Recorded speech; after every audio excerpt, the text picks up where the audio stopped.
Hey everyone, welcome back to my channel. So I had a chance recently to go to Techsgiving and I met with some wonderful startup founders.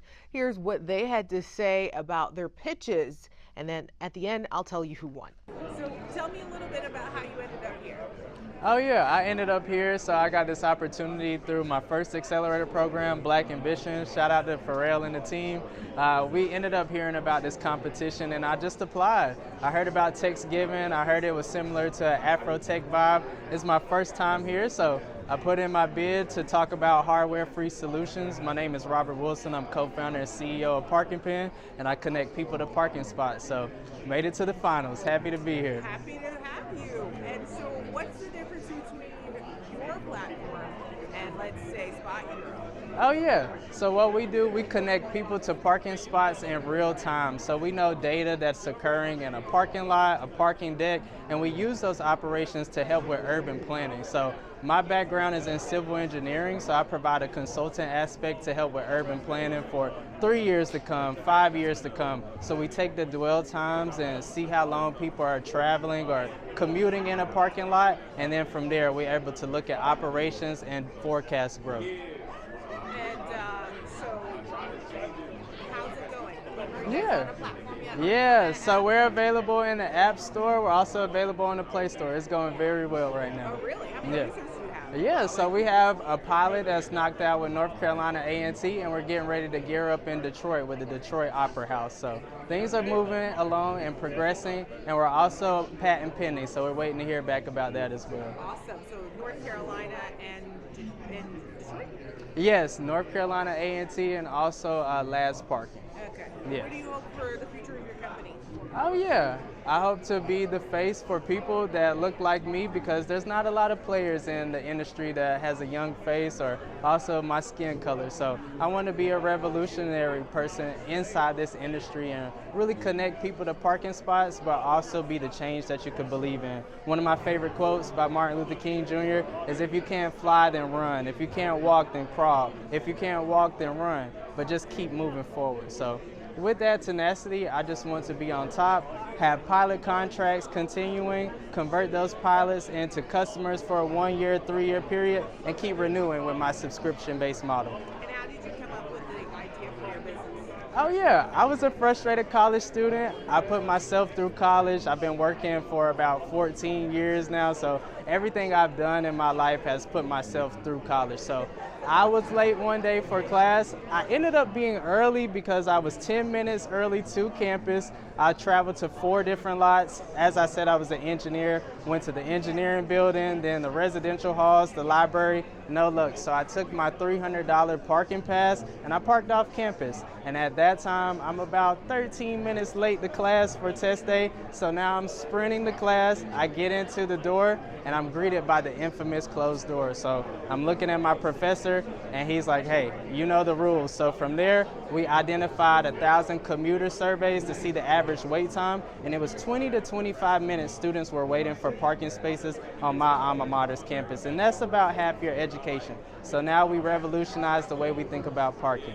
And that's at North Carolina A&T? Yes, yes. That's awesome. Mm-hmm. And, you know, in terms of profits, we're starting to see some profits. What are you hoping from the pitch competition today?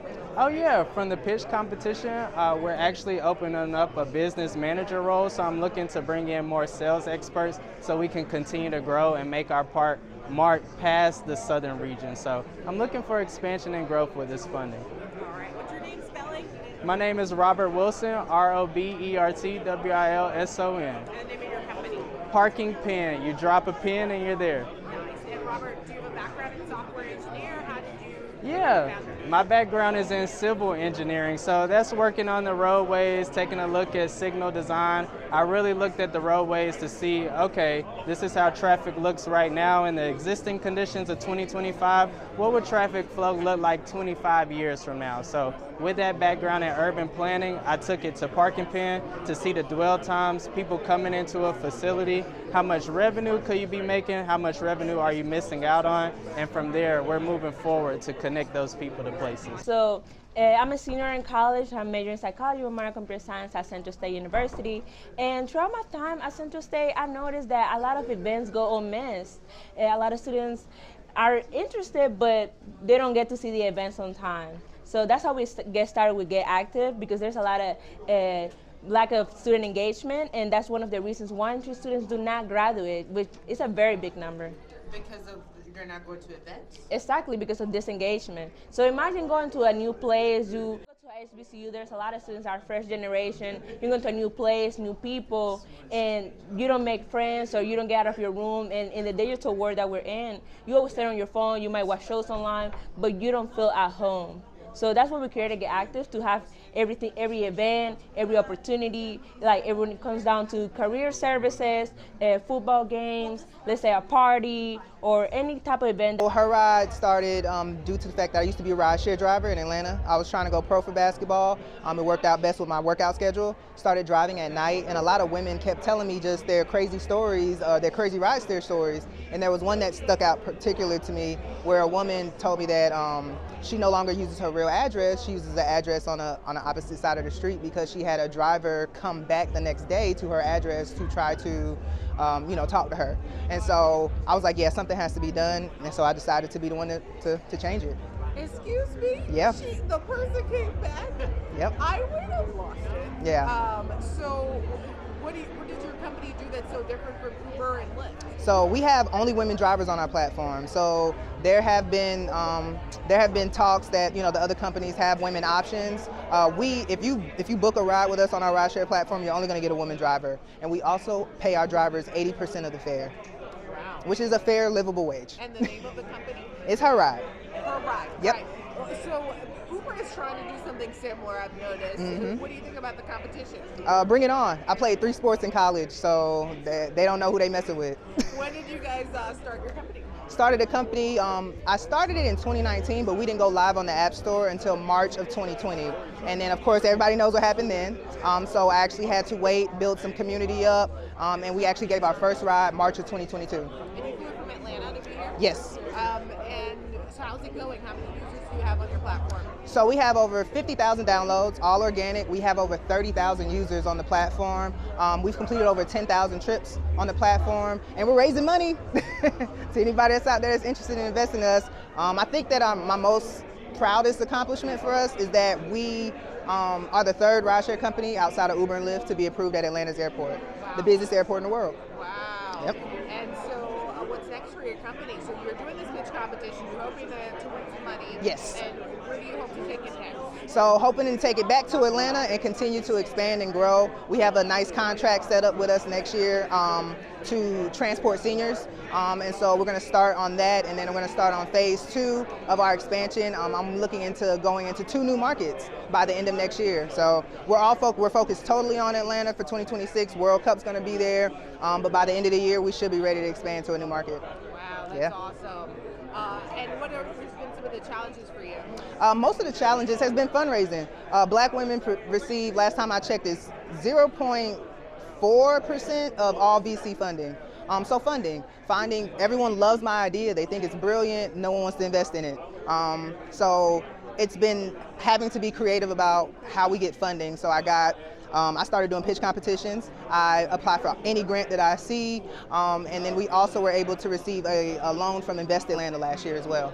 Yeah, just to give you my pitch, it's been a journey for me. I started STEM Plug back in 2022, but to give you my direct, I guess I would say, experience, I would say, it started from, I come from the inner city of Philadelphia, and I wasn't exposed to STEM at an early age, but until 12th grade, I really was able to do a project that helped me connect STEM to my everyday life.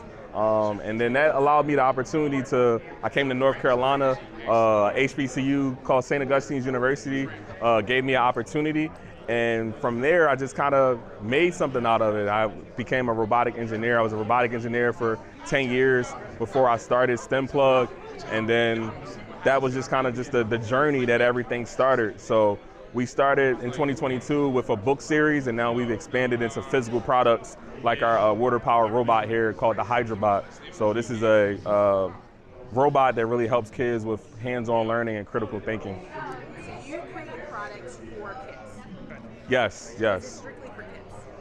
So it's actually not. It's actually not just for kids. We actually do professional development for educators as well. This has also been a wellness tool just for people. So you can think of like DIY activities. People might want to just build a kit to take their mind off of different things like that. So it's not, our target audience when we first started was, of course, starting at really upper elementary school kids. So starting at about 6 to 8 years old.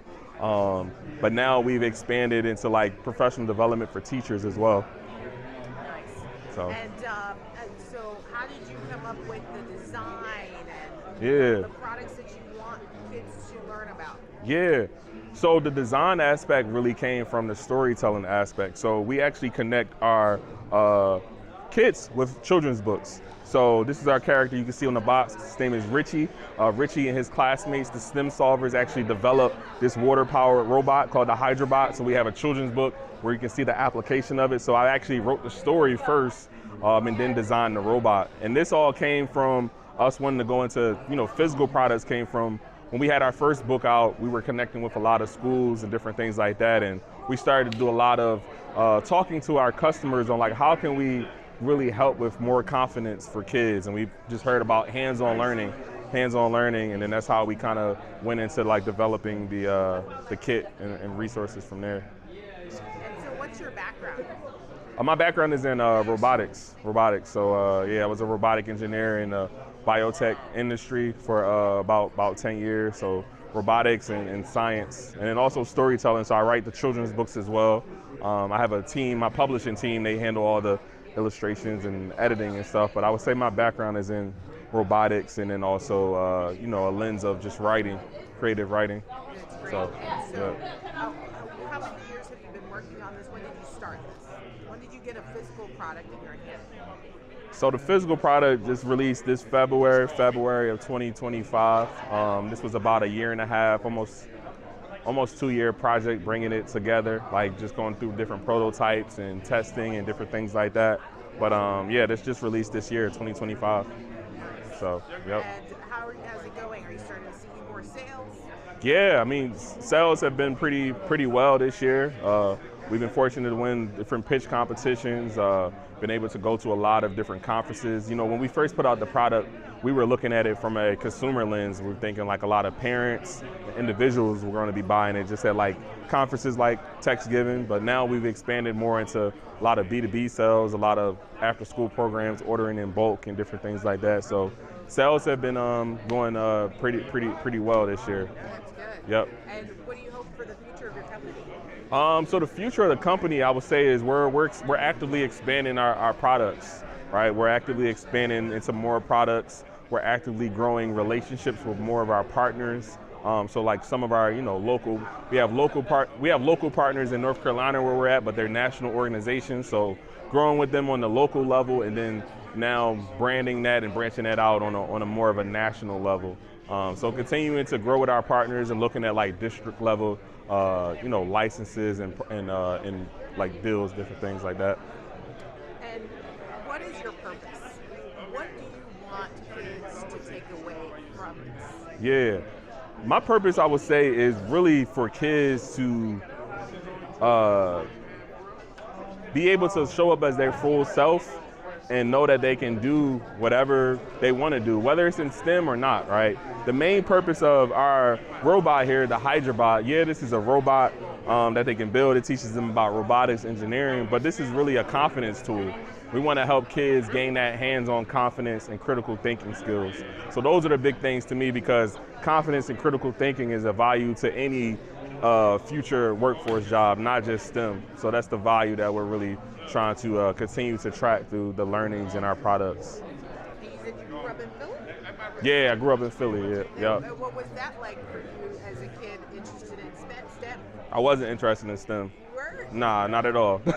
Yeah, I didn't, so I created STEM Plug to create something that I wish I had when I was my age. Like, I didn't get into STEM until 12th grade, and this reason I actually came to North Carolina is because I graduated high school with a 1.8 GPA, and HBCU in Raleigh, North Carolina, St. Augustine's University gave me an opportunity. So I was not in STEM growing up, but the reason I wasn't in the STEM growing up was because I didn't see how it connected to my everyday life. So now the tools that we create are helping kids see, you know, characters that may look like them doing different things within STEM to help them at that earlier age that maybe I wish I could have got into when I was, you know, younger. So that's kind of my story there. And the winner there was Robert Wilson of Parking Pen Incorporated. Congratulations, Robert. I can't wait to see what happens next for all these wonderful companies. Thanks for watching. Be sure to subscribe if you like what you see. I'll try to post as much tech news as possible to keep up. You can just follow me on all social at Anna-Lysa Gayle. See you later.